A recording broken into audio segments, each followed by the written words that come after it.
Anda tentunya adalah suatu tempat di langit yang sangat indah, dan di dalamnya banyak terdapat bidadari-bidadari sangat cantik. Namun siapa kira, jika ternyata tempat yang selama ini kita dengar, dari cerita legenda rakyat itu, ada di dunia nyata loh, tepatnya di Kecamatan Tirtomoyo, Kabupaten Wonogiri. Kahyangan yang ini, merupakan sebuah petilasan Panembahan Senopati, sang pendiri Kerajaan Mataram. Petilasan dalam bahasa Jawa diartikan suatu tempat yang pernah disinggahi atau didiami seseorang yang sangat penting, untuk bertapa atau bertirakat mendapatkan wahyu. Oleh karena itu, banyak sekali pengunjung, berwisata spiritual atau semedi agar mendapatkan berkah yang diinginkan, yang berasal dari luar kota. Konon katanya, sebutan kahyangan sendiri, telah ada jauh sebelum masa kerajaan Mataram Islam, yaitu sejak kerajaan Majapahit dan Singosari.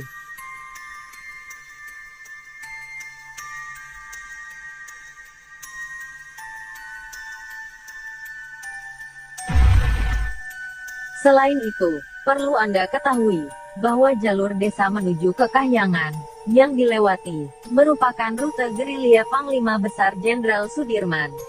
Meskipun jalannya berliku, tetapi papan penunjuk jalan menuju Kahyangan sangat jelas sekali, sehingga tidak perlu takut akan tersesat.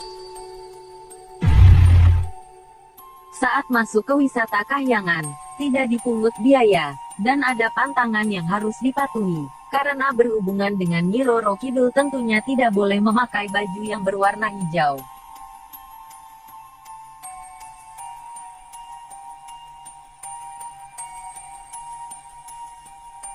Ketika masuk, kita akan melewati Selo Pengapit, yaitu lorong yang terbentuk dari dua batu besar berhimpitan. Setelah itu kita akan menemukan sebuah pelataran yang terdapat batu besar menyerupai payung, atau yang biasa disebut Selo Payung. Disinilah Panembahan Senopati bertapa sebelum menjadi Raja Mataram.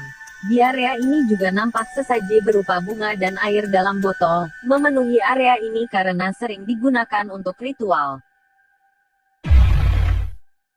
Dari Selo Payung, setelah berjalan sekitar 5 menit kita akan sampai di suatu tempat yang disebut Pesiraman. Tempat ini berupa air terjun kecil dan kolam aliran sungai yang cukup dalam. Pesiraman ini dulunya adalah tempat mandi Danang Sutawijaya, nama sebelum jadi Raja Mataram, dan di tempat inilah dipercaya pertama kalinya Panembahan Senopati bertemu dengan Ratu Kidul dan memadu kasih.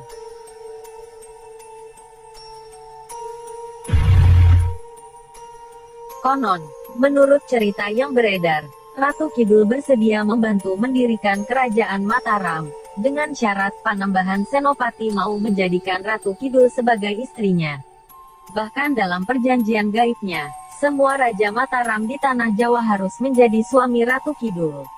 Suatu hari, konon katanya, seorang abdi dalam pernah melihat mereka memadu kasih.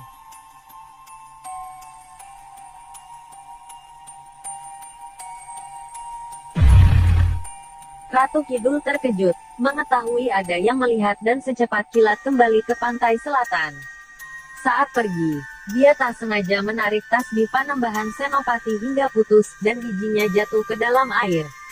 Dari kisah itulah, sekarang banyak sekali peziarah, yang datang untuk mencari biji tasbih tersebut. Digunakan sebagai batu cincin dengan berbagai cara ritual. Mereka yakin, jika benda itu memiliki kesaktian dan banyak manfaatnya. Jika kalian suka dengan video ini, silakan subscribe dan tekan tombol lonceng.